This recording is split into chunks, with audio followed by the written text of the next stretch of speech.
বিসমিল্লাহির রহমানির রহিম। আল্লাহর শুকরিয়া, আলহামদুলিল্লাহ। আমরা অনলাইন শিক্ষা কার্যক্রমে মাধ্যমিক শ্রেণীর জীববিজ্ঞান অংশে আমরা শ্রেণীবিন্যাস এবং এই শ্রেণীবিন্যাসের প্রয়োজনীয়তা, বিভিন্ন রাজ্য এবং তার বৈশিষ্ট্য এবং দ্বিপদ নামকরণ এর নিয়মাবলী সহ আমরা প্রয়োজনীয় অংশগুলো ইনশাআল্লাহ দেখব। এটা পরীক্ষা প্রস্তুতিমূলক ক্লাস হয়, এটি আমাদের একটি খুবই সারমর্ম আকারে পুরো অধ্যায়টির পড়া আমরা ইনশাআল্লাহ উপস্থাপন করব এবং এই পড়ার আলোকে আশা করছি যে তোমাদের জ্ঞান অনুধাবন এবং এমসিকিউ প্রশ্নগুলো অনেক সহজে অ্যান্সার ইনশাআল্লাহ করা যাবে এবং এটি পরোক্ষভাবে সিকিউ যে প্রশ্নগুলো আসে বিশেষ করে শ্রেণীবিন্যাস এবং দ্বিপদ নামকরণ থেকে এবং এর সাথে ওই 5টি রাজ্যের মানে বৈশিষ্ট্য আকারে এখানেও ইনশাআল্লাহ তোমাদের অনেক সহযোগিতা হবে। আমরা ফার্স্ট দেখি যে শ্রেণীবিন্যাস জীবের এটি কি আসলে। আমাদের এই জীব জগতে উদ্ভিদের প্রায় 4 লক্ষ এবং প্রাণীর ক্ষেত্রে প্রায় 13 লক্ষ প্রজাতির শনাক্ত হয়েছে। সত্যিকার অর্থে ভবিষ্যতে হয়তো আরো অনেক জীব আবিষ্কৃত হবে এবং তাদের প্রজাতির সংখ্যা দাঁড়াবে প্রায় 1 কোটিতে। এই অসংখ্য জীবগুলোকে নানা প্রজাতি, নানা গোত্রে, নানা উপগোত্রে বিভক্ত করা হয়েছে শুধু একটি উদ্দেশ্যে, যাতে করে এই পুরো জীব জগৎকে অত্যন্ত সহজে এবং সংক্ষিপ্তভাবে এর জ্ঞান অর্জন করা সম্ভব হয়। আর এই প্রক্রিয়াটি সহজ করার লক্ষ্য নিয়ে আমাদের এই শ্রেণীবিন্যাস অংশটি আমরা করে থাকি।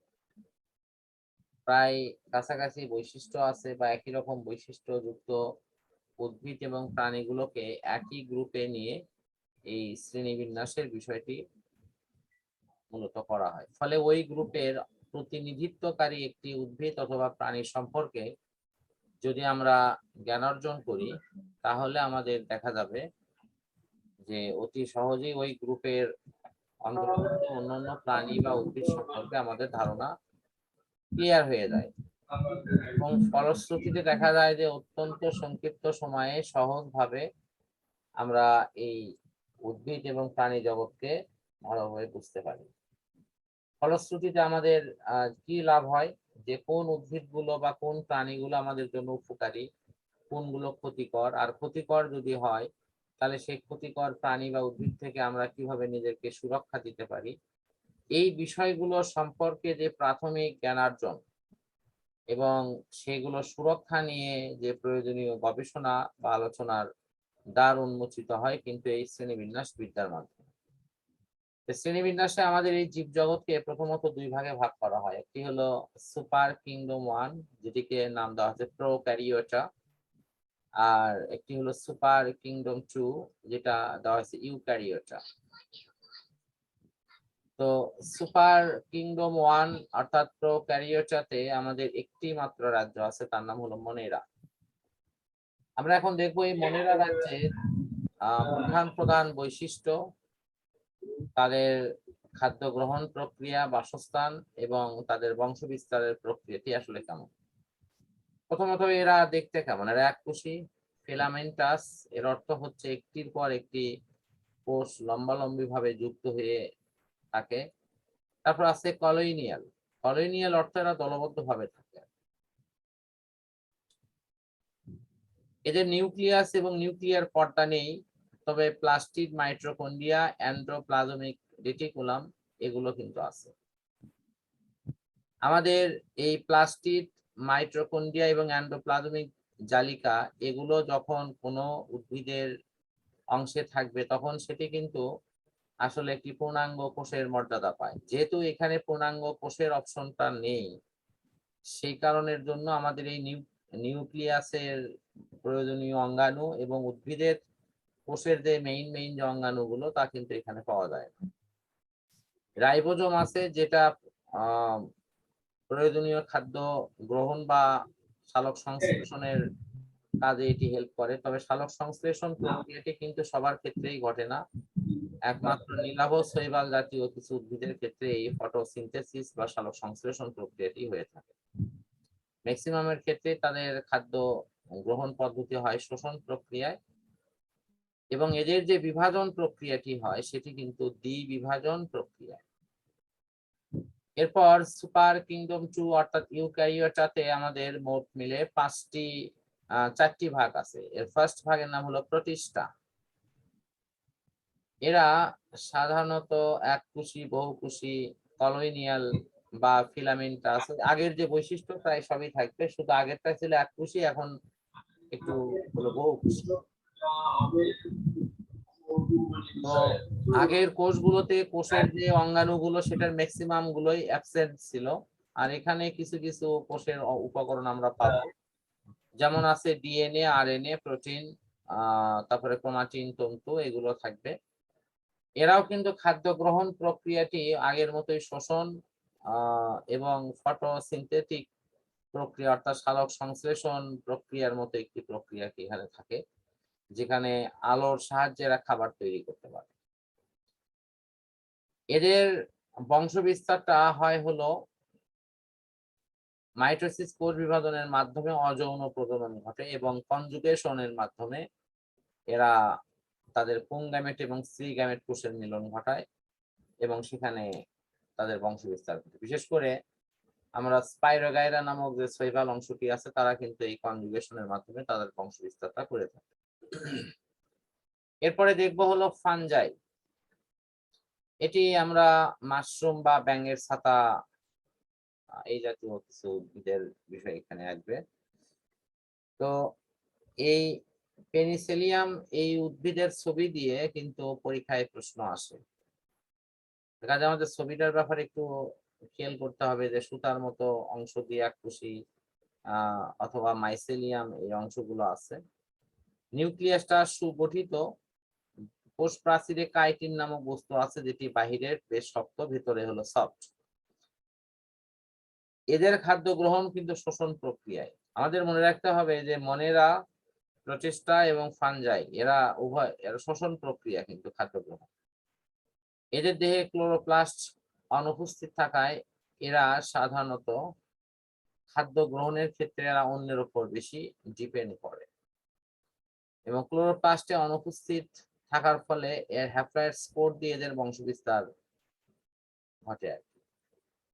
তো ক্লোরোপ্লাস্ট অনুপস্থিত থাকার অর্থ হচ্ছে এদের ক্লোরোফিল নাই এবং এরা সালোক সংশ্লেষণ প্রক্রিয়ায় খাদ্য তৈরি করতে পারে।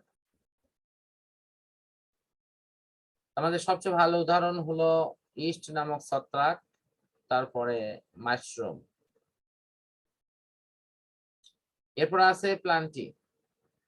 এরা প্রকৃতপক্ষে নিউক্লিয়াস ধারণ করে এমন সালোক সংশ্লেষণকারী যে উদ্ভিদগুলো আছে তাদের অপশনটা এখানে, এবং এদের দেহে উন্নত টিস্যুতন্তু বিদ্যমান, যার মাধ্যমে দেখা যায় যে এদের যৌন জনন প্রক্রিয়ায় যখন এদের বংশবিস্তারটা ঘটে তখন পুং গ্যামেট কোষ এবং স্ত্রী গ্যামেট কোষের মিলনে যে জাইগোটটা তৈরি হয়, সেই জাইগোট থেকেই এদের দেহকোষটা বিভাজিত হয়ে 1 থেকে 2, 2 থেকে 8 এরকম কিছু হয়ে থাকে। এদের যে যৌন জনন সেটা হলো অ্যানাইসোগ্যামাস পদ্ধতি, অর্থাৎ আকার, আকৃতি এবং শারীরিক দিক থেকে ভিন্ন ধরনের দুটি অংশের মধ্যে মিলন প্রক্রিয়াটি ঘটে, অর্থাৎ পুরুষ অংশটা একরকম হয়, মেয়ে অংশটা আরেক রকম হয়। তো এদের উন্নত শ্রেণীর উদ্ভিদগুলোর মধ্যে আমরা এগুলো পড়বে, এগুলো আছে বস বর্গীয়, ফার্ন বর্গীয়, নগ্নবীজিক, আবৃত। এরপরে আমাদের মূল প্রাণীর অংশে চলে আসছে আমরা অ্যানিমিলিয়া। নিউক্লিয়াস বিশিষ্ট বহুকোষী প্রাণী। এদের কোষে কোনো জড় প্রাচীর, প্লাস্টিক বা কোষ গহ্বর এগুলো কিচ্ছু নেই। প্রাণী কোষে সাধারণত এরকমই হয়ে থাকে। এরা খাদ্য গলাৎকরণ করে দেহে জটিল টিস্যুতন্ত্র বিদ্যমান। এদের বংশবিস্তারটা হয় যৌন জনন ক্রিয়ার মধ্য দিয়ে। এরা সাধারণত পরিণত ডিপ্লয়েড পুরুষ এবং স্ত্রী প্রাণীর জননাঙ্গ থেকে হ্যাপ্লয়েড গ্যামেট উৎপন্ন করে। ভ্রূণ বিকাশকালীন সময়ে এই ভ্রূণীয় স্তর কিন্তু তৈরি হয়। তো 2004 সালে অক্সফোর্ড বিশ্ববিদ্যালয়ের থমাস ক্যালভিন স্মিথ জীবজগতের প্রতিষ্ঠা, প্রোটোজোয়া এবং ক্রোমিস্টা নামে দুই ভাগে ভাগ করেন এবং মনে রাখে ব্যাকটেরিয়া রাজ্য হিসেবে পুনরায় নামকরণ করেন। এবং সেখানে রাজ্য আমাদের সংখ্যা হয়ে যায় কিন্তু 6টি। যাই হোক, তারপর আমরা 5টি হিসেবেই কিন্তু মূলত পড়ব। এরপরে শ্রেণীবিন্যাসের যে ধাপগুলো আছে সেটি হলো kingdom, phylum, class, order, family, genus এবং স্পেসিস। বাংলায় হলো রাজ্য, পর্ব, শ্রেণী, পর্ব, গোত্র, গণ এবং প্রজাতি। আমাদের এই গণ এবং প্রজাতি এই দুটি নাম আমাদের মনে রাখতে হবে, কারণ এগুলোর আলোকেই পরের পড়াগুলো দেওয়া আছে। সেটি হলো দ্বিপদ নামকরণ। দ্বিপদ নামকরণে আমাদের সবচেয়ে গুরুত্বপূর্ণ যে বিষয়টি আমাদের কাছে আসবে সেটি হলো দুইটা পদের সমন্বয়ে নামকরণের একটি বিশেষ সিস্টেম। সে দুটি পদ কি? একটি হলো গণ আর একটি হলো প্রজাতি। ক্যারোলাস লিনিয়াস, ইনি সুইডিশ বিজ্ঞানী। তিনি সারা বিশ্বে পরিচয়ের জন্য কোনো প্রাণী বা উদ্ভিদকে এই গণ এবং প্রজাতির নামের ভিত্তিতে নামকরণ পদ্ধতি আমাদের কাছে উপস্থাপন করে। তো এখানে দুইটা পদ মিলে এই নামকরণ পদ্ধতি আসছে বিধায় এর নাম দ্বিপদ নামকরণ পদ্ধতি আমরা লিখি। তো এটি লেখার ক্ষেত্রে সুনির্দিষ্ট কিছু রুলস আছে, যে রুলস গুলো এখানে দেয়া আছে। আমি পর্যায়ক্রমে রুলস গুলো নিয়ে একটু সংক্ষেপে কথা বলছি। ফার্স্ট যে রুলসটা হবে সেটি হলো ভাষা নিয়ে। এটি কোন ভাষা থেকে আসবে? ল্যাটিন বা গ্রিক ভাষার শব্দ উপস্থাপন করতে হবে এবং সেখানকার শব্দটার যে আভিজাত্য অবস্থান সেটি কিন্তু বজায় থাকে। আমরা যখন এটি লিখবো তখন ছাপার হরফে লিখলে এটি বাঁকা হরফে লিখতে হবে, ইটালিক ফন্টে। আর যদি আমাদের এটি হাতে লেখা হয় তাহলে স্বাভাবিকভাবে লিখে নিচে টান দিতে হবে, আন্ডারলাইন করা। তো এই জীব জগতে যে বৈজ্ঞানিক নাম এটি কিন্তু ইউনিক হতে হবে। এটা কোনো জায়গার কোনো নামের সাথে কিন্তু পুরোপুরি মেলা যাবে না। ইউনিক না হলে কিন্তু এটি কখনোই গ্রহণযোগ্য হবে।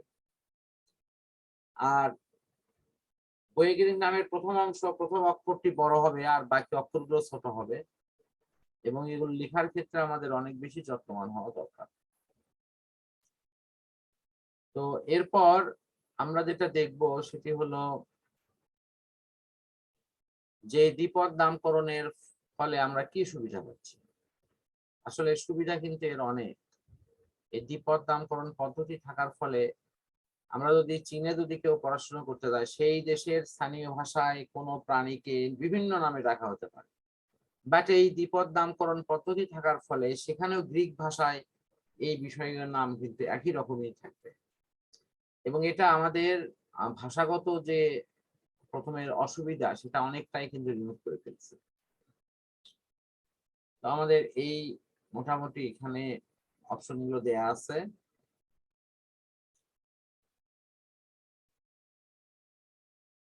তো আজকে আমি আশা করছি যে এই আলোচনার মধ্য দিয়ে আমাদের এই পড়াটি মোটামুটি শেষ হলো, এবং তোমরা এই অধ্যায়টি ভালোভাবে পড়ো, তার সাথে নৈবেত্তিক অংশটি সলভ করার চেষ্টা করো।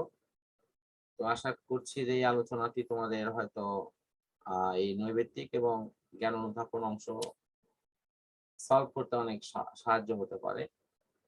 তো আজকের এই আলোচনাটি আমরা মোটামুটি এখানে শেষ করছি। পরবর্তীতে আমরা রসায়নের 7ম অধ্যায় নিয়ে ইনশাআল্লাহ পর্যালোচনা করব।